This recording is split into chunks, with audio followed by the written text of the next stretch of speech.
Good evening, morning, afternoon, whatever the hell time it is, amigops. This is Mike from Top 10 with Kyle and Mike. This week, as every week, I'm joined by our lovely co-host, Kyle. But this week, we have a very special treat because I'm joined not only by Kyle, but I'm joined by wife of the pod, Allegis.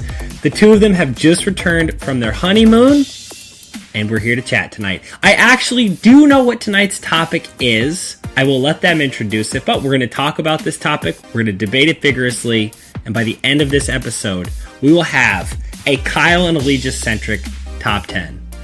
All right, guys, what's tonight's topic? All right, Mike. Well, thanks for that introduction. We are very happy to be back. It's been a couple weeks since we've had the pleasure of talking, since we were out of the country. So as you know, but the listenership... Well, actually, it's pretty much just our friends that listen to this, so most of them probably do know. Most of them were actually at the wedding. So this will be no surprise to anybody. We went to Italy for 10 days after our wedding, and the purpose of this pod is we haven't talked about this yet with you, so we're actually just kind of like catching up and talking about the trip.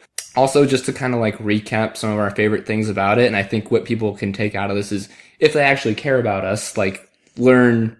a little bit about our trip. And if not, maybe actually just get some great tips for if they someday plan to travel to Italy. We're not like working for Italian tourism here, though it's going to sound like we are. And then this works out quite well because you have some Italian heritage and have been there before, so you'll be able to contribute meaningfully, I think. Yeah. I think, Kyle, you're sort of inadvertently providing a nice little peek behind the curtain here, which is that typically when we do this pod, what we'll do is chat for a couple minutes beforehand, warm up the old vocal cords, see what's been going on in each other's lives, and then get started on the main topic. But today we decided to alter that routine a little bit because I have no idea what the heck the two of you have been up to the last couple weeks. I know you were in Italy and I want to hear about it. Yeah. All right. Mike, where have you been in Italy? So I have been to Italy twice. I went when Felicia, my sister, studied abroad there. So that was our freshman year of college, the spring of freshman year. We flew into Rome and we were there for, based out of Rome the whole time. We took, I think it was just a day trip to Florence. And on our way, we stopped in the Tuscan countryside a couple times. We went to Montepulciano, which is a town that makes the wine that my family loves. So we went there. We also went a couple places just outside the city, like Castel Gandolfo, the papal retreat. And then the second time I went, my family was there for my sister Nicole's wedding, and that was in Positano, and we went to a couple towns in the area. So those are the two places I've been. Excellent. Wow. Yeah. I think that you'll be able to relate to this podcast very well. Excellent. Yeah, so we'll just roll into it. And it should be noted that this is really hard to rank, and we've picked things that don't really compare easily. Yeah. But we'll do the best we can. Like mopeds to spaghetti is a tough comparison, but I'm sure you guys can do it. Right. Yes. Well, it's funny because a lot of people keep asking us what the highlight of the trip was. And for me, it's so hard to pick one thing when you went to so many different places. But I guess in another sense, that's what we've done here today. So soon those people will know what the highlight of our trip was. And probably more detail than they wanted. True. So number 10, in Rome, we visited the Vatican Museum. This is something specifically inside that Vatican Museum. It's a very, very long hallway that's just covered in maps, like old painted maps showing Italy and its provinces and the ancestral family castles and homes that were scattered around the Italian countryside. And it was very cool. We spent probably an inordinate amount of time in that room in a building that also houses the Sistine Chapel.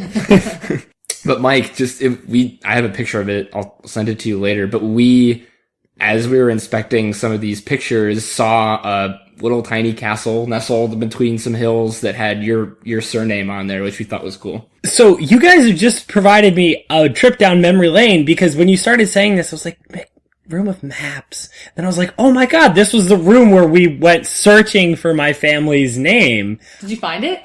We did. That is the coolest room. Isn't it awesome? So cool. It's so neat. And I think it's interesting because it definitely, I think it puts a fine point on something that a lot of people probably don't think about with the Vatican, which is that regardless of your religious persuasion, the Vatican has a lot of really interesting stuff there that anybody could be interested in. And the maps are such a great example of that. Yeah, absolutely. And like the way they structure it is that the Sistine Chapel is kind of the main attraction, and that's kind of the last thing you see. Yeah. And they wind you in and out of all these things. In some rooms, you're kind of just walking through, but we spent a lot of time in the map room, and you're right. Like there's a lot of artwork that you could be interested in regardless of your faith or religious background. There's some really cool famous paintings that we didn't know were there, like the School of Athens, that's there. I also forgot that was there. Yeah. Right? Like casually that's there, you know? Yeah. So yeah, we really enjoyed that part. You want to do number 9? Oh, sure. Number 9 is one that Mike mentioned in his recap. Number 9 is the city of Positano on the Amalfi Coast. So we took a day trip there from Salerno, which is just a city that is in that region. And we took a ferry over to Positano and hung out there for the day, relaxed on the beach. It was definitely the relaxing day that we needed in a trip full of walking around and sightseeing and just kind of exhausting. And we actually saw a wedding happening while we were there. So I wonder if it was the same spot that Cole got married. Do you have any kind of description? There's, as far as I know, there's 2 main churches. There's one sort of down in the town, just off the beach kind of area down there. And then there's one up in the hills a little bit. So if you were looking at the beach from the ocean, up and to the left a little bit, that's where the other church is that I know of. So the one we saw the wedding at was like just steps from the beach. Okay, one, yeah. so that's not where Nicole got married, but that is a beautiful church. Yeah. It's like kind of incredible. Like even a little kind of like what is now a little bit of a resort, like beach kind of styled town has even a place like that has like this incredible old and beautiful architecture. Like no matter where you go pretty much in Italy, you can see something that predates our country by several hundred years. Seriously. Yeah, that's a really neat spot. I think it's a place that probably over time may be in danger of becoming one of those kind of classic resort towns that gets a little bit overdone, but I don't think it's there yet. It's a really beautiful town. My family had a really cool experience there because Nicole and Steve actually became quite close friends with a woman who lives there, and she was able to kind of help guide us just to be there and then to help with Nicole's wedding. So we had a really cool experience. The motto of our trip there was gelati e gatti, aka like ice cream and cats, because the ice cream there is wonderful. They have that amazing, it's not ice cream, but it's the frozen lemon ice inside of an actual lemon is crazy. And there are just feral cats everywhere. Oh, I didn't notice any on Positano. We saw some in Rome. There were cats. It was like Rome was being overtaken by cats. Yeah. They're everywhere. Imagine how well they must eat. Yeah. Oh, yeah. So did you stay on Positano or did you guys ferry in and out? We stayed there. So we flew, I'm trying to remember now. We flew into, we drove through Salerno. I forget which airport we flew into. It might have been Salerno, but it was somewhere in that area. And we drove from there. It's a little bit of a ride, cause you're kind of winding around the hills. And we stayed there the whole time. We took the ferry to Capri and then to Amalfi, but we stayed in Positano the whole time. But just to provide people with like a sense of what this is geographically, Amalfi is a stretch of coastline south, like just west of Naples, basically. And what people say the Amalfi Coast is actually more accurately like 5 kind of separate little towns, one of which, the westernmost, is Positano. Another is actually called Amalfi. There are a couple more in there. And then Salerno is kind of at the far east end. It's probably the biggest and most like developed of them all. So that is just so people have a sense of like where we're talking about. Yeah. Well, I'm so glad you guys went. It's a really wonderful place. Not like a ton to do per se, just beautiful sights to see and relaxation to be had. That was kind of the whole point. Like we were ready for a relaxing day, and that's literally all that we did. It was what we needed. It was great. So awesome. Good move. I also think Positano is what you see if you Google Amalfi Coast. Like that beautiful absolutely photo is. of like the colorful houses on the cliff. Like that's, yeah. Both Caroline and my sister Nicole have taken that photo and So did I. recreated it pretty admirably. Yeah. So speaking of gelati, Number 8 on our list is gelato. Yeah. I'm kind of shocked that it's this low for us because we're big ice cream lovers and gelato therefore. And we pledged to eat gelato once a day at least while we were on our honeymoon, which we accomplished. We did that. Almost. I think we missed, I'm trying to think. We were there for 8 nights. I think we ate gelato 6 times. We were close. Yeah, we got a lot of gelato, but it definitely is higher quality there, and you can definitely tell the difference. There was one night we were disappointed that we that's how spoiled we were. We found a place that just served really good ice cream, and we were like disappointed that it wasn't gelato. Still delicious, of course, but the sheer quantity of gelato available to us was the biggest delight for me, because if you want good gelato in the States, you can find it, but it's not as readily available as it was there. Yeah. That was It's nice. really expensive and the portion sizes are small. Right. What were your flavors? Would you guys have go-to flavors? So surprisingly, Kyle did not get mint chip every single time. It's a smart move I know. in the gelato world. Yep. I only got mint chip our very last night. I would not even have known that was available. Oh yeah. I'm sure some of them were catering to the American tourists. Yeah, but I bounced around. I never had the same flavor twice, so that was fun. The I'm gonna say it wrong. Stracciatella, the chocolate Yeah. chip one. So I was going to ask about that because that's one that it takes a while to figure out what the hell it is. Yeah, that's true. It's not immediately obvious. No. I always felt like we were in a more legit gelato shop if they didn't have the English translation of the flavor. Yeah. Speaking of which, I think our finest gelato experience was in Salerno. Basically, it's like, it looks like a deli, and they serve ice cream, well, it's gelato, but like basically an ice cream sandwich, like this really delicious, fresh, baked, soft bread, and they pull the gelato out of these tubs with like a large, basically butter knife, and they just smear it on the bread like butter, and then it's just a literal ice cream sandwich. You eat it with 2 hands. They wrap it up in paper. It was as weird as that sounds. It was so good. I couldn't believe That sounds magnificent. It was amazing. I couldn't. Our B&B host recommended it to us, and she's like, "You have to do it while you're here." Barnatuno. Okay, yeah, that's what it was. Yeah. If you're ever in Salerno, you can definitely get to it. It's all extremely walkable. We're like, okay, we'll try it. It's the thing to do here. I'm skeptical that this is something I'd actually enjoy, like biting into ice cream like a sandwich. It was the best gelato experience we had while we were there, in my opinion. Also, the people that served it didn't speak any English, so you knew it was legit. Yeah. Wow. Yeah. Well, I'm going to have to go back just for that. That sounds amazing. Either that or I've got a bunch of scally bread in my kitchen, and I've got some ice cream that's been in my freezer for about 3 months. So This feels like I something might roll the dice. this feels like a DIY right after the Yeah. pod. Yeah, just hollow out a core of that scally bread. I don't know. I'm having ideas here. So that was number 8. We also stumbled upon a gelato fest. Don't forget. Oh, that's right. Completely accidentally. Yeah, so even though we only ate gelato 6 of the nights, one of the nights probably counted as like 2 weeks because you paid, what was it, like €20 Less. or €10 each maybe? Yeah. And you got this little booklet that had a place to stamp 16 different gelato flavors. And you could walk up to the stand and ask for it, and they would give it to you in a miniature cone with a miniature scoop. And the whole idea was it was a contest, so you were supposed to taste as many as you could and then vote for your favorite. And I think it was some like international competition even. What was your number? How many did you guys get to? I have the list right here. We can count. We got to 1, 2, 3, 4, 5, 6, 7, 8, 9. So Not bad. highlights included strawberry and red pepper. That was very interesting. That's one flavor. Yep. I didn't. Mine. I That don't does know. sound I nice. didn't really like that one that much.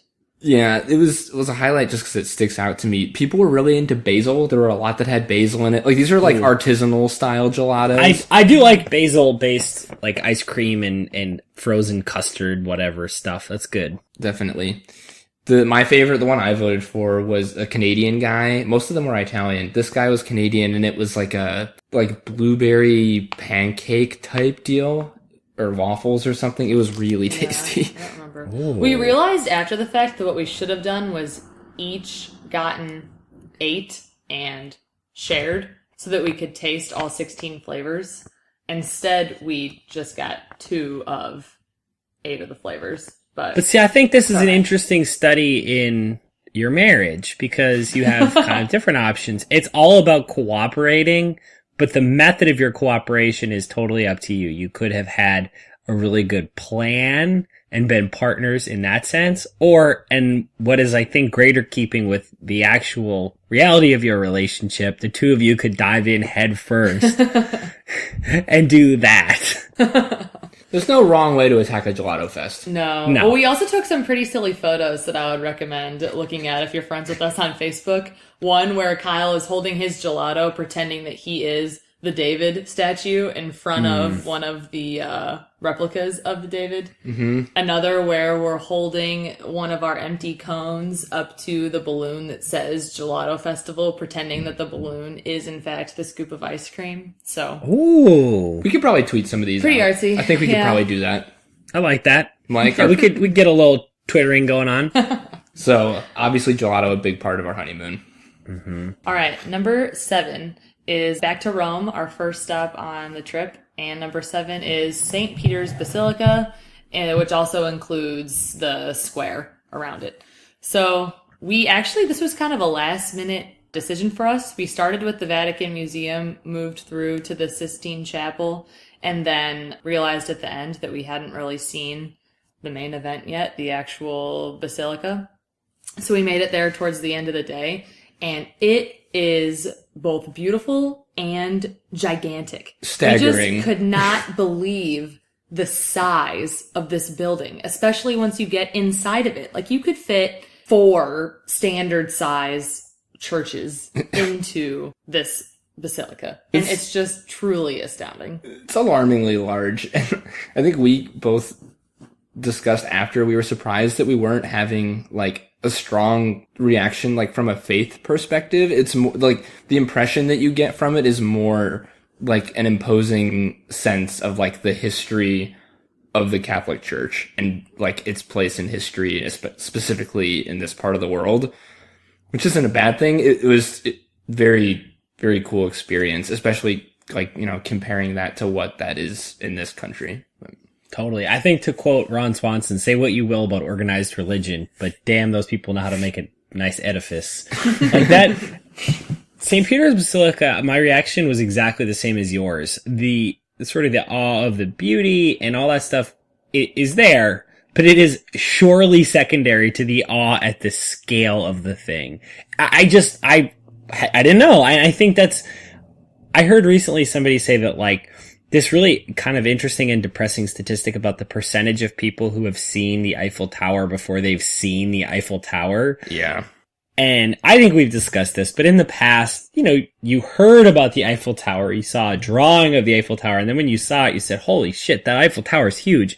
And I think that St. Peter's Basilica, maybe just because of the scale of the city it's in, or the fact that it's once you're inside that it becomes so evident, that wasn't spoiled for me in any way. I had no sense of the scale and walked in and just my jaw dropped at how huge it was. That's a really good point, because you don't see a lot of people whose like desktop backgrounds are the inside of St. Peter's Basilica. Right. You don't see it on a lot of postcards. Like the Eiffel Tower is a perfect example, where when you see it in real life, inevitably it can be disappointing. You've seen it so many times before. Mm-hmm. This was something we weren't ready for or had preconceived notions of.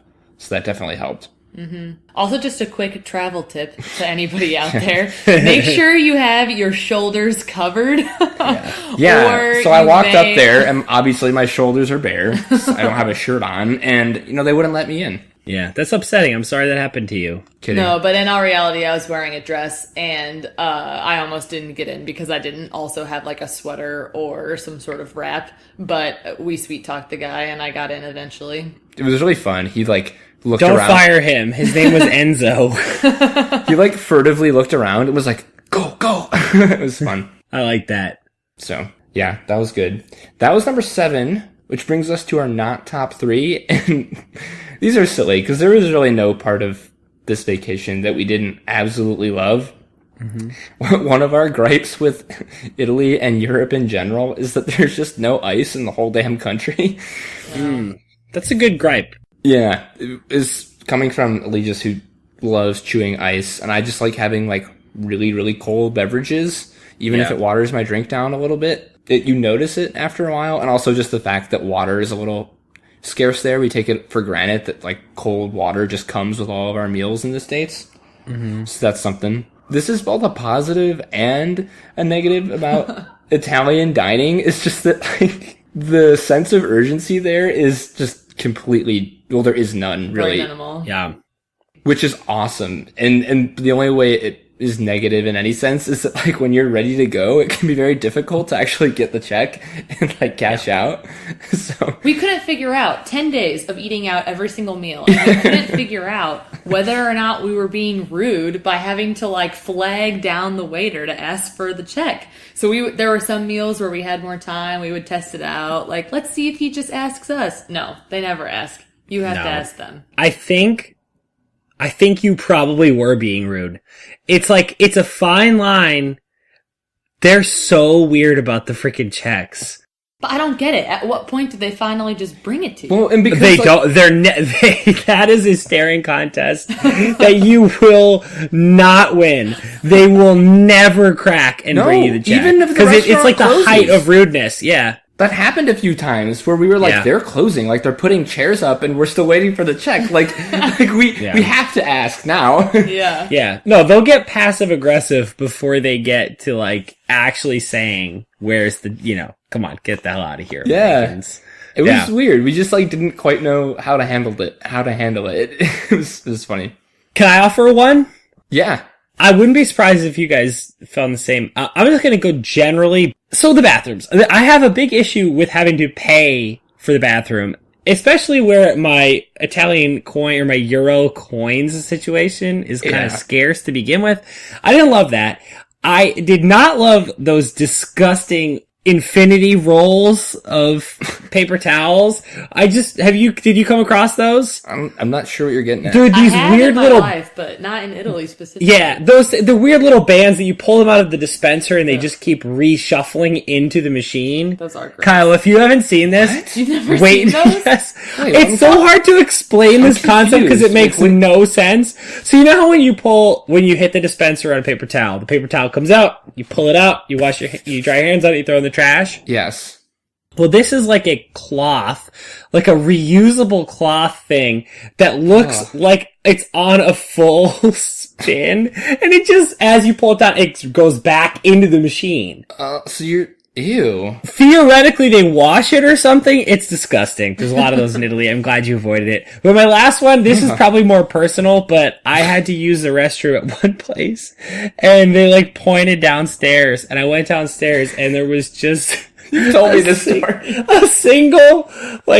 A single sitting toilet in the middle of a room. It looked like the place, like a CIA black site. There's just like a toilet in the middle, nothing, anything. I had to poop, to be clear. I had had a lot of pasta and wine and just pooped in the middle of this room. I was so terrified. I've never been so scared in my life. And while this was my experience, I don't think that I'm alone in having had this experience. I think you're probably right. Luckily, that didn't happen with us. But yeah, the bathroom culture there is definitely a little different. Yeah.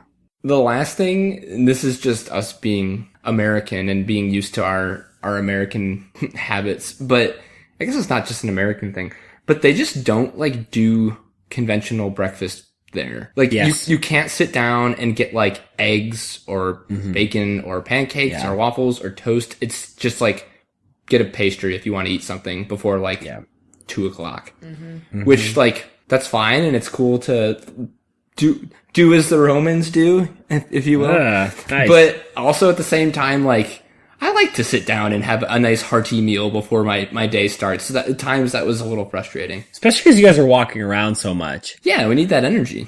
Yeah, I think it's definitely interesting. That's the only way you can survive having, pizza at 2 p.m. and then 7 courses of dinner at 7 p.m. Like, otherwise, you're gonna die. But yeah, we ran into that with our family too, but it was sort of an adjacent issue, which was coffee, because many members of my family guzzle coffee, and while we all love a cappuccino, cappuccino to us is an after dinner delight, not like a get my day started thing. So we, at the place we stayed, were like 3 cappuccinos deep, and the people just were very confused and probably kind of offended by it. It's funny you mentioned that, Mike, because that's number 6 for us. Ah, look at that segue. Number 6 is espresso. And I would just like to qualify to the listeners here. I am an intense caffeine addict. And I have to have caffeine to start my day. So I actually get a little nervous usually when I go on vacation because you don't always know if it's going to be readily available for you. And as much as I don't like to be like a diva about it, it really is uncomfortable for me to just not start my day with caffeine. Like I actually get a headache, I feel very tired, etc. Although now though, going to Italy, I would like to say I am totally on board the espresso train. Yeah. I love it. I love everything about it. Now, can I just pause for a second? Are we talking espresso-based drinks, or are we talking like true espresso culture? Because I think that's an important distinction for you to make. I'm talking true espresso. Like we Wow, almost look every at day. you sophisticate. I know. I love it. We even bought a bunch of espresso cups with the intent of buying an espresso maker. I got really into it in the 9 days that we were there. Oh, I love this. This is great. This is what Italy's for. Well, it's also just so efficient though. Like no one walks around carrying giant tumblers of coffee because they all just go to a cafe, throw back an espresso while standing at the counter, and then leave and get on with their day. And so you've had a tiny little bit of liquid, but with the same amount of caffeine content. It only took you like 30 seconds and only €1. I love everything about it. I think also what you're alluding to is that since you've had 2 fluid ounces of liquid, you don't have to pee insanely badly shortly thereafter. It's an excellent point. Very effective when you're on vacation to not have to pee all the time, especially with the bathroom culture we just discussed. So these connections are just all over the place. Yeah. I'm so supportive of the notion of less liquid because, as you two know, my bladder is embarrassingly out of proportion with the rest of my body. And so I have to pee a lot. I will just say, as a sort of an aside, this is pointed out to me. I don't know if we have any listeners in the audience who are in the medical community, but you've already made several revelations where I think we're probably going to get people writing in like, Allegis, I want to diagnose you with A, anemia because of the ice chip chewing, and B, some sort of caffeine addiction. Like, you will be getting advice. This is the life that Kyle and I lead as celebrity podcasters. It's difficult. People want to interfere in your shit, and I have to imagine that they're going to start interfering in your shit too. I don't know. You guys would be proud. I was at 2 or 2.5 cups a day before leaving for Italy, and I'm now down to 1 cup a day. I'm proud to say. Is it 1 cup of pure espresso? Are you doing like a red eye now? What's your deal? No, I'm back to regular American drip coffee now until I've purchased my espresso maker, which is probably still going to happen. Yeah, for sure that will happen. One thing I would like to say as an amateur coffee drinker, someone who dips his toes into the coffee pool per se, if you will, I'm a decaf coffee drinker. I like to put cream and sugar in it. I'm not, I'm on the periphery of this world. One thing I do like about espresso, even though it's pretty intense, it frees me from the awkwardness that I never know how to handle with actual coffee, because there's like a 40-second window where I can drink coffee, because when you first get it, it's too fucking hot. Yeah. Then you have 40 seconds when you can drink it, this whole cup, and then it's too cold. Espresso frees you from these bonds. It's pretty much served at the right temperature. You throw it back and you're done. That's a really great point. I do have one final espresso question because it connects with number 8, gelato. Are you guys familiar with, or did you have affogato anywhere? That rings a bell. What is that? So it's a dessert where basically it's gelato with espresso poured over it. Oh, I've had that in America. Foolishly, we did not have it in Italy, where it was probably much better. Well, anywhere you have it, it's a pretty delightful combination. But yes, really probably good. a little better in Rome. I'm sad we missed that. Yeah, that was silly. I had espresso flavored gelato. That was tasty. Well, we'll get to That's this a win. later. But I also was kind of averse to the espresso after dinner thing because they eat dinner so late that I just felt weird eating or drinking espresso at like 11 p.m. I found, though, it's easier for your body to metabolize espresso at that time of night when it has roughly 2,500 calories worth of pasta in it. Yeah. Like, my body doesn't even bother to process the caffeine at that point. It's like, I'm just going to send it through with this batch. Just pass it right through. And that's how you end up, CIA black site pooping in the middle of the room in Rome. Stumbling and like taking your pants off as you like stumble down the stairs. Oh. It's horrible. So that's number 6.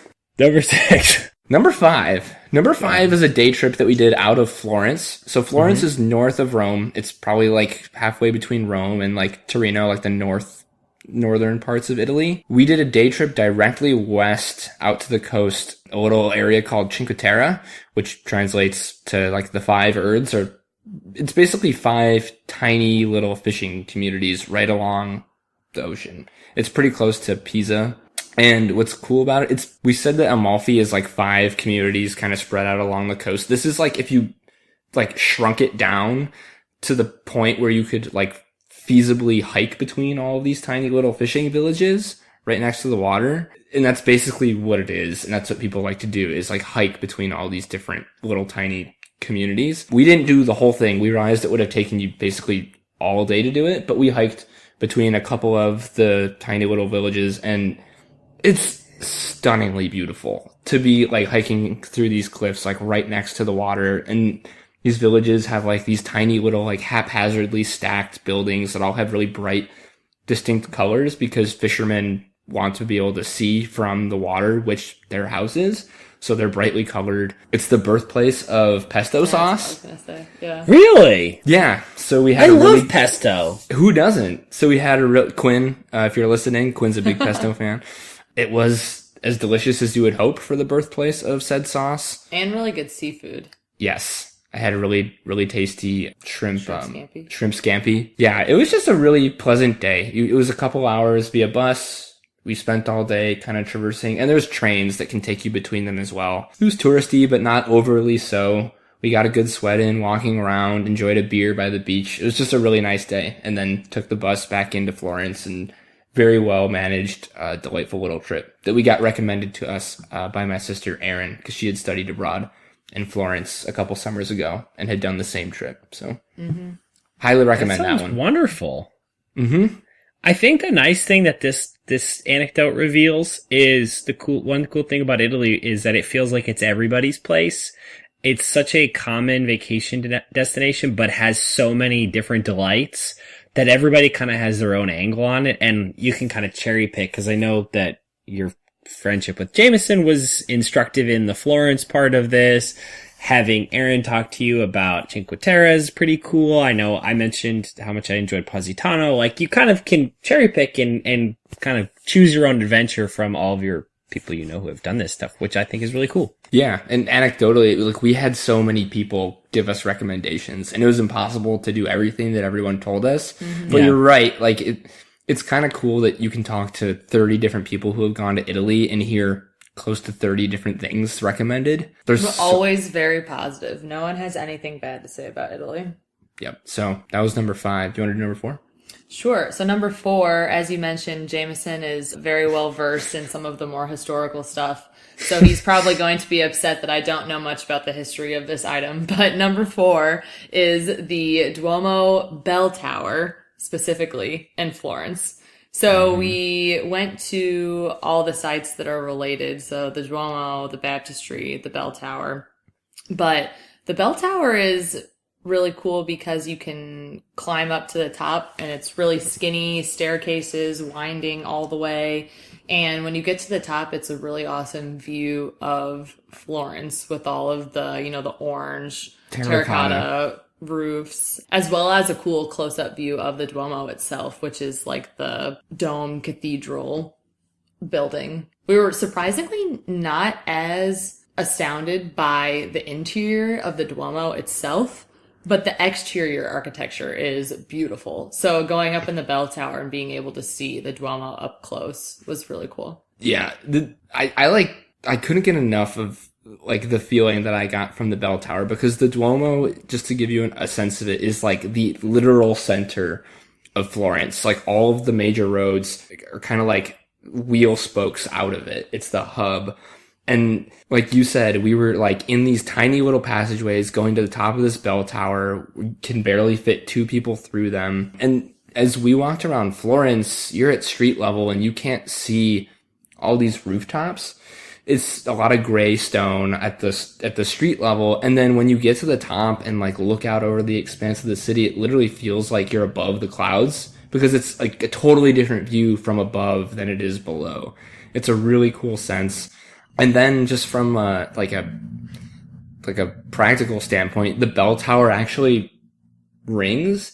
And Florence is different than in Rome in that it feels a little less touristy and a little less produced. And so like, I don't know, I'll never forget, like we were just sitting right next to the Duomo and the bell tower enjoying an afternoon drink. And like this bell tower just started tolling, and it felt like so medieval and just like authentic. Like I could feel what it felt to live like in Florence, like hundreds and hundreds of years ago. It still has that sense to it. And like this bell tower, like kind of exemplified that for me. It was really incredible. I loved it. That sounds magnificent. I remember thinking it was quite something, but I think that your description probably should be the final word on it. Yeah, it was really something else. And that's not taking anything away from the cathedral itself, because it's one of the greatest architectural achievements ever. It's one of the first domes ever constructed of that size. But yeah, we were kind of like taken by its next door neighbor there in the bell tower. So surprisingly. We can rapid fire go through some honorable mentions here. We don't want to dwell too long on it. Speaking of bathrooms, we were really confused on the first occasion that we encountered the bidet. But I gotta say, I really like the bidet. Oh, so you actually used the bidet? I sure did. Wow. So I saw it, and my prudish American sensibilities were such that I kind of looked at it and was like, oh, and then just passed it by. So you enjoyed it. Look, there's only so much you can do with the methods that we have at our disposal. You can get 85, 90% of the job done, but if you want to be a completionist, the bidet is the way to go. And I really enjoyed having one at my disposal. We didn't have one in Rome or Florence, but the place we stayed at in Salerno had one, and I used it. I used it a lot. I wouldn't let Kyle put this at number 10. I wanted to put it on the list. Huge fan of the bidet. At first we were like, you said something really funny. You were like, we walked in and just kind of like stared at it, and you were like, oh, perfect. Now we can use the bathroom at the same time. Because we thought it was a second toilet. And then we were like, well, no, that doesn't make sense. Maybe it's the sink. No, it's a water fountain? No, there's actually a sink in here. And then it clicked. I said, oh, yeah. So, oh, yes. All right, so that was one. The ruins at Pompeii, it feels a little wrong to not put it on our list, but it's a stacked list. We spent probably half a day traversing the ruins at Pompeii, and we could have spent a full day there probably. Quick plug. I haven't been to Pompeii, but I do want to note I read a great book called Pompeii by a guy named Robert Harris, who wrote the book on which the movie Ghost Rider is based. It's about an aqueduct engineer in ancient Rome who is like, something's going on here. There's a story of corruption and also the eventual eruption. Really good story. So that's my, not actual Pompeii, but other Pompeii plug. Speaking of Pompeii adjacent stories, I am convinced that I want to actually write this movie. I think an awesome movie would be like a zombie movie that takes place in like ancient Rome, like near Pompeii. Cause like that, just the whole like time we were there, it just felt like a zombie movie, like should be taking place. Like all the different like tiny nooks and crannies in the ruins and all that. I think it'd be a really good movie. I'm so into this right now. Now the question is, would you bring Kit Harington back? Could you do a zombie like set? So this is before or after the eruption? Well, I don't want to spoil the ending of this film that I'm going to write, but okay. All right, that's fine. We'll just get Kit Harington though. That's all. Yeah, I think he'd be a good fit for this movie. Kyle was very into this. Yeah. I think it's a great idea. So, anyways, the last note about Pompeii is I think that what's cool about it is that the overwhelming sense you get when you're there is not sadness. It's not like, wow, it's such a shame that like this whole thing was ruined. It's more a sense of like how impressed we were at the state that it was in at the time of the eruption, because like there's an arena, like Coliseum style arena. There's like an amphitheater, like a gym with a swimming pool in the middle, like really nice homes, all these vineyards that they still grow grapes there in like the methods that would have been available to them at the time. To make wine. It's a really complete, like full city with like distinct zones and areas, and it was very cool. Really enjoyed that. Yeah, I had admittedly never actually looked up any photos of Pompeii, so I didn't really know what to expect, but I think I kind of thought that it would just be like rubble while you walked near the base of a volcano, and that's not actually what it is at all. It's like an entire city still, basically. I mean, deserted, obviously, no one living there anymore, but there's so much still standing and so much to still walk around in and really kind of try to picture people living there that long ago that it was really cool. So worth seeing. Worth the trip. You can get there quickly via train out of Salerno. We're going to have to keep moving kind of quick here. We already mentioned the Vatican Museum with the map room. There's a lot of other stuff in there too. Apparently this is all the rage right now. The Aperol Spritz. It's the hot fruity drink that's sweeping Italy. I have to say, Caroline has been Aperol spritzing since far before it was cool. She got into the Aperol Spritz game from like her Italian grandmother and Italian grandmother's friends, and while she may get some shine off of its current coolness, it needs to be known that it's lame when she orders it. Got it. We felt really lame ordering it because our waiter actually laughed at us. But they were tasty. And they have ice in them. Yeah. So if you need your ice fix. Valuable commodity. Mm-hmm. Next, our first night in Rome, we stopped by the Trevi Fountain, which was cool to finally see that famous place from the Lizzie McGuire movie. Yes, hey now. Didn't you find it weird how, like, sort of discordant and kind of ugly the designs are? Yeah, it's... like, it's ugly. It's kind of weird. It's sprawling. You can't really get, like, a good sense of it at once because it's hard to get, like, a good look at it. Yeah. And it's also, like, an extremely congested area because Trevi literally means 3 roads, and there are a lot of roads that intersect there. And so it's kind of a mess, but it's nice and it's romantic, especially at night. Yeah. This is a traffic engineer nerding out. I couldn't get enough of their transit stations. They are efficient. They are cheap. They are fast. We were able to get from Rome to Florence to Salerno, Salerno back to Rome, and then back out to the airport so easily. It was really something else. Amtrak could learn a thing or two from Trenitalia. We really enjoyed the ease with which we were able to get around the country. This is something that maybe should have made the list. We were in Florence at the same time that a Netflix movie was being filmed. So we kind of stumbled onto the set and got shooed off, in fact. Yeah, they were filming some kind of chase or crash scene right by the Arno, right by the river there. Mm-hmm. And so we actually saw Michael Bay kind of walking around and like telling people where to be and stuff. That was really cool to see. Now, do you know Michael Bay by sight? Like, would you, is that how you knew? Or did somebody say, shut up, it's a Michael Bay movie? I would like to flex a little bit and just say, like, I know what Michael Bay looks like, and then... Why do you know what Michael Bay looks like? He's got a very distinctive look. He's got longer hair. And he has, like, long gray hair, right? And he always wears a baseball cap. So, and the sunglasses. Like, he's got a very distinct look. And then it's actually spawned a conversation about, how many movie directors you could identify by sight. And I think there are more than you think. Like... 0 for me. I don't even think I could name more than like 3 movie directors. I bet I've got like a weird list. I've got like a weird long list of this now that I think about it. There's more than you think you would recognize. Yeah. And it was cool to see Michael Bay. We unfortunately didn't see Ryan Reynolds, even though he's starring. No, well then he posted on Insta or something, like 3 days later, him in Florence. So he was either there or we just missed him.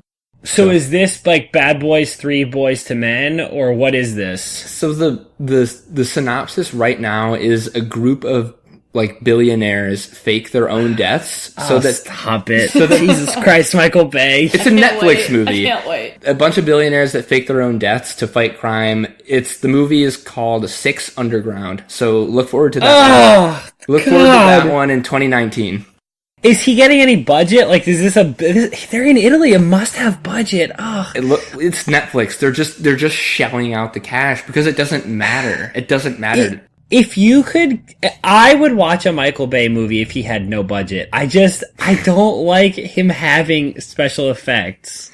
I can't wait for this movie. And just to see how they incorporated Florence into the movie. A place that we feel like we kind of know at least somewhat well now. So that, and then last, the Colosseum, which is really cool. And I think if you're in Rome, you couldn't possibly go there and not see it. Yep. It's cool to be in there, to go up to the top and kind of imagine what it would look like all filled up. And it's especially cool to see lit up at night. Yes. That's the end of our honorable mentions. We can move on into our top 3. Do you want to do number 3? Sure. So number 3 is in Florence, and it is the statue of the David, which Kyle and I are admittedly not really art people. Not that we don't appreciate it, but we just have a hard time distinguishing one piece from another of what is, better or more impressive or more history or whatever. We just don't really have the knowledge to identify. Mm-hmm. The David is mesmerizing, just unquestionably the most beautiful piece of artwork that I have ever seen. It's astounding. It's like we couldn't look away. And it's so big too. I don't think pictures do it justice. It's so it's in this small museum that has some other cool stuff too, like a little history of music section with the first ever upright piano, which was pretty cool. Yeah. And then you go down this hallway with a bunch of sculptures that were in progress by Michelangelo. So also really cool to see just like what these things look like when they're halfway done. And also it gives you a little bit more of an appreciation for the work that has to go into it. And then at the end of this hallway is David. And it's on this pedestal and it's very well lit. And I don't know, something about it is just really, truly magical. It's really imposing. And the building was built specifically to display this statue. So it's in the middle of like a rotunda. And it's just like we just stood there and looked at it for like an hour. Like it's incredible. Yeah. The way it's so realistic. Like the veins on the back of his hand and like just it's kind of silly to just sit here and describe it, and even looking at pictures doesn't do it justice. Mm-hmm. If you're in Italy and you're passing through Florence, it's definitely worth the time. Totally. To go see it. There's a couple of ignorant noobs like us were able to get a lot out of it. I'm sure anyone with any actual artistic appreciation would be even more floored than we were. Let me ask a dumb question that you guys may or may not know the answer to. Is that one piece of marble?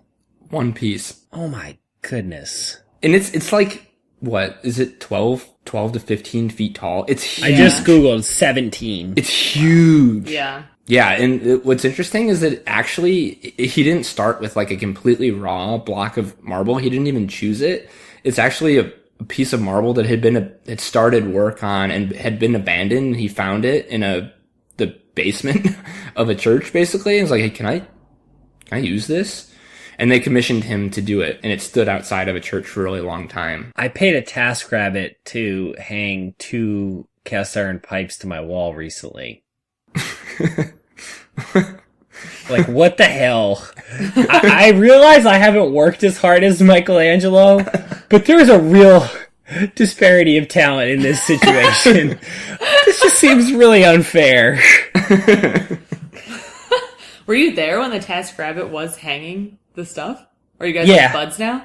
We're bros. He was terrific, but I can imagine the ancient me, like, standing next to Michelangelo, like, Wait. So Dog, you got this idea, right? Like, David, that's cool. You're doing that with used marble? Like, come on, man. I can't even tie my own leather thongs on my sandals. Like, and you're gonna make this out of used marble? And he did. It's also pretty incredible to realize, like, the second most impressive piece of art that we saw while we were there was the Sistine Chapel.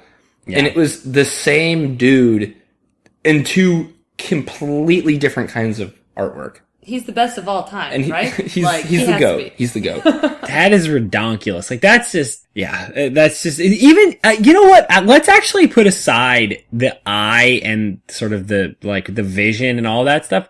Just think about the actual physical dexterity and skill required for those two tasks and about how different they are. Because I think for me, as somebody who doesn't consider himself an artist, certainly not a visual artist, I kind of tend to lump those things together. I'd say, like, painting, like, be it oil or watercolor, taking something like collage, sculpture, architecture, basically any sort of visual art, I would just be like, oh yeah, it's the same thing, but it's not. Some of those require, like, strong hands. Some of those require delicate hands. Some of them require work with a chisel. Like, working with a chisel is not the same thing as working with a paintbrush. No, it's very impressive, and seeing it in person really helps put it in perspective. Highly recommend that one. Mm-hmm. Number 2, we're just going to globally say, was the wine. I'm not really a huge wine drinker, or I wasn't when we got there, but now I think I definitely have acquired a bit more of that taste. One of our days in Florence, we did a wine tour out in Tuscany and learned quite a bit about kind of Italian wine and the different classifications of Italian wine. And then we had plenty of opportunity to understand the difference, because we drank wine with basically every dinner that we had. It's so cheap there too. It's like water. It's cheaper than water in some cases. And it's amazing. And it's so good. It's just so good. And we learned on the wine tour that a lot of places will, like restaurants will buy wine in bulk from a vineyard before it's even bottled, just like in a vat, like, 20 liters of wine or whatever. And they'll buy it by the liter, and then they just serve it in like a glass container at the restaurant. So that's why when you go to an Italian restaurant and you buy like a liter of wine, it doesn't come in a bottle. It just comes in like a container provided by the restaurant. And it's just because they have vats of the stuff back there, and they buy it from the supplier for like €1 or €2 per liter, and then they sell it for like €8 per liter, which is still so cheap. It's just amazing, and it tastes so good. I loved every second of it. I wish I could drink an entire liter of wine with dinner every night. I really love that was your experience, because my experience was essentially the same. It was so magical. It's so wonderful. My favorite thing that my sister taught me when I was there was that you never order a specific type of wine. You just get the house wine everywhere. Mm-hmm. Mm-hmm. And then you ask them what the grapes are if you happen to particularly like it, because anybody there will talk your ear off about the wine, especially their own wine. But I think that's so neat, whether it's a restaurant or a region or even just a particular vineyard. They're really proud of whatever their wine is. Like, that's really cool. Everybody has this extreme ownership. It's not like, oh, we love this Bogle. No, this is our wine from our region. This is how we do it. And this is what we do. I think that's really neat. It's cool to have it regionalized in that way. Well, and what's cool about the way they classify Italian wine is that it has almost nothing to do with quality. It's all about regionality. So like, the lowest level Italian wine just means that every step of the process has to happen somewhere in Italy. And then the next level up is like, okay, if you want to say that you're making Chianti, it has to happen in this region. And then the next level up is they, do some chemical tests on it to like really hone in on the types of grapes you used. Mm-hmm. But what they really stressed to us was like, just because something has the highest level of classification doesn't mean it's better than one of the lower ones. It just means it's more closely associated with a specific region's type of wine, which I think is really cool. And it speaks to another thing that I really liked about interacting with Italians is kind of the regionality of the country and how easily they can tell where somebody is from based on dialect in the way they say things. Like Florence is like 40 miles from Pisa, and they can tell each other apart in an instant. And like I think it's just, it kind of like goes back to that map room, the way like families are from a certain area, and like your heritage is very closely tied to a specific place, and the variability in grapes, how you grow them, and like the product that you get is so dependent on things that can change over the course of a few kilometers. Like place is very, very important to them, and that comes through in the way they talk, and then specifically in this case through the wine. And I just think that's a really cool thing to experience. Mm-hmm. I totally agree. And that was something that came out in my time in Italy too, was the regionality of it is so obvious. And the strangeness of that national project kind of comes out, where people are still over 100 years on, kind of uneasy with the notion of a unified Italy. Like it's just kind of an odd project. Mm-hmm. And I think for me, at least, that lends some perspective to that across the world. Like for me, Italian culture is accessible because it's European. It's kind of, related to my family background, and I have like an in. And so for me to not understand that fully, when I say Italian, it's not all that meaningful a term for people who actually live in Italy. That's really instructive on how I think about the rest of the world. And I think it definitely explains a lot of the problems of Italy. But it is really interesting that it's a place that is still together, that instead of dividing itself based on those regional differences, they just really cheer really hard against each other in soccer. And it's cool. And they pick on each other's accents, and it still is this unified nation in spite of, and in some ways because of, all of these cool sort of regional differences. Well put, Mike. Which brings us to number one. Our favorite part about Italy was the pasta. Yeah. And just the food in general, but mostly the pasta. The reason it's pasta and not pizza is because the pizza was incredible. Like we never had pizza that was anything short of amazing. But we've caught up to an extent in the States where you can get relatively authentic Roman style, whatever kind of, like you can get pizza that's comparable here. Yeah. Rarely have we had pasta here that's comparable to what we ate in Italy on a regular basis.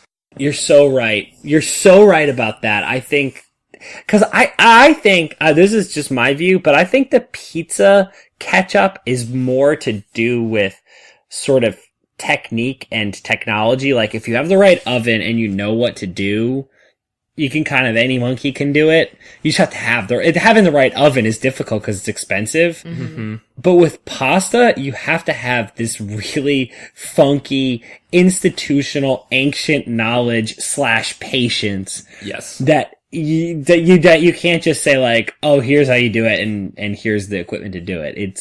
You gotta have some old nonna in some back alley somewhere, like hanging pasta on the little rods and stuff. Well, it's funny you say that, because our first night in Rome, our host recommended a place, and it's basically like tucked into an alley, just like you said, off the side of some piazza, and they sit us down right out in front. And in the front window, there are these 3 ancient women. Yep. Just making pasta. Absolutely. We were there for like 3 hours, and they didn't stop. They just made pasta the whole time. And they had baskets next to them to put the pasta in there and lay them all. It was like, where can you get that anywhere else? Like, it was in the product. I was like, probably my favorite thing we ate there the entire time we were there. It was just penne arrabbiata, but it was one of the greatest things I've ever eaten. It was so good. And I never felt too full or sick, or I don't know, just everything seemed so pure and delicious. Also, the fact that dinner takes like 2.5 hours probably helps. It's a very prolonged experience, but everything was just so good. We didn't even have a mediocre meal the whole time we were there. Just everything we had was so delicious. And that's not to say that you can't do that. You can't find a mediocre meal, because in Rome, in Florence, anywhere you go, like, you can fall into a tourist trap. But if we had a good guidebook. We recommend Lonely Planet. Like, if you find the right places and you know where to look, you can have some really spectacular dining experiences. And I think the pasta and wine being one, too, I think highlights the fact that that was, I think, what we derived the most pleasure out of our stay in Italy was just the attitude around sitting down and just eating a delicious meal and spending time with the people that you're eating with. Like, it's, you can do that here, but there it's the way that you do it. Mm-hmm. Well, it's funny how I think it's really easy to be annoyed with like lifestyle bloggers and the Gwyneth Paltrows of the world, because Gwyneth Paltrow's the worst. And lifestyle bloggers can be really annoying, but they are right about something really essential, which is that food and drink, it's stuff that really matters. But I think the thing that they miss is that it's not something you can just pick out and miss the rest of it. You can't just have the food and the drink without the family, and you can't just have the family without the food and the drink. It's all bundled together, and it's something that's really fun if you actually make a conscious decision that instead of having a quick meal, we're going to dine for an hour or whatever the amount of time is. And it's hard not to go to Italy and think like, man, what changes can I make in my life to do this more? It's just like, it's impossible to come back and not find that attractive. It's hard to square with the basic American pattern of life, but it's also hard to be a human and go and not want to take some of it with you. Totally. That was just 10, well, more than 10, but those were the highlights from our trip, things that we will remember long after we've come back. Do you have anything else, Mike, you'd like to add? Like things that you've done in Italy? I wanted to hear about your trip, and that was wonderful. That was exactly what I wanted, and I don't think we should rank, because I think, A, you got it totally right, and B, this was about the journey for me. Yeah, as it was for us. We were nervous that this trip wouldn't be able to live up to some other trips that we've taken, but this was basically the perfect honeymoon, and I couldn't have been happier with it. I can't wait to go back to Italy. Seriously, there's so much more to Italy that we didn't get to see, or even, like, I would go back to Florence again. For sure. We could have spent a month there. Yeah. Like, no problem. I actually do want to interrupt. I want you guys to have the last word, so I want to interject quickly, then you have the last word. It's worth noting that this trip was the honeymoon after a wedding, which I attended, so I would like, as my major contribution to this, to just note about the wedding. The wedding was amazing. Everything about it was perfect. Some of, like, the logistical things that you don't think about were just so perfectly done. For example, the size of the venue was exactly right, which I imagine is kind of a moving target because you don't know how people are going to accept. But when sometimes you have a venue that's too large for the party, it just feels weird and empty, and it doesn't feel very fun. Sometimes when it's too small, and it's kind of a pain in the ass. This was the perfect size. So that's just one encapsulation of how perfectly done the logistics were. Like, everything was like that. The food was really good, but it was also simple. Like, everything about the whole weekend was just so smooth. That's one thing. The other thing, much more importantly, was it was just a blast. You guys did a great job. You were there for everybody. You made yourselves available to your family, to your friends. It was, for me as an attendee, just such a magical weekend, and broke all of the stereotypes of kind of the annoying wedding you got to go to. And it just was really special for me to get to be there for two of my best friends, to see them get married and now to see them as a married couple. So that was really cool, and I'm really glad that was the precursor to this trip. Well, thanks for saying that, Mike. We put a lot of effort into it, and it's rewarding to hear that it paid off from the eyes of someone that attended. And I don't know, we'd like to say thank you to you and everyone that attended as well, because weddings are as fun as the guests that come to them. So it was an honor to have you and everyone else there. For sure. It makes me very happy to hear you say that, because we did put a lot of work into it, but we also just had the best time. And I was curious the whole time if everyone else was having the best time, but it was just across the board. Everybody, like, you know, the fake we're having a good time thing. Yeah. And then there's the, like, yo, dog, I'm having a good time.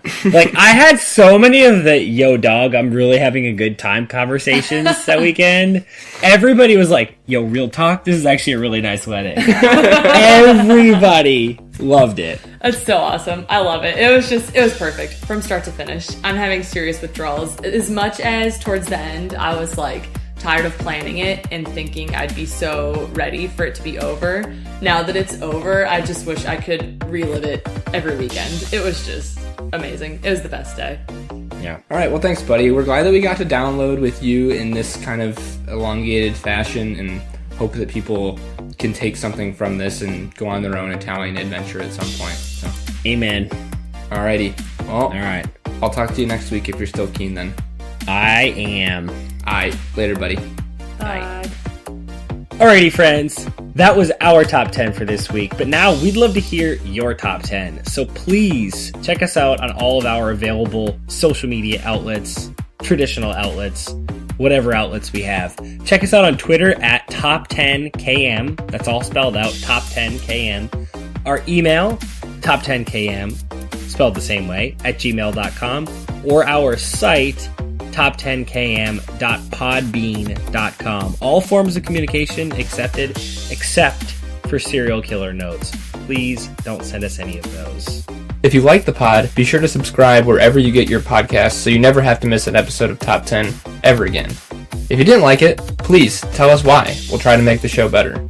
Our theme music was composed by Kevin MacLeod, and our artwork was created by Erin Sant.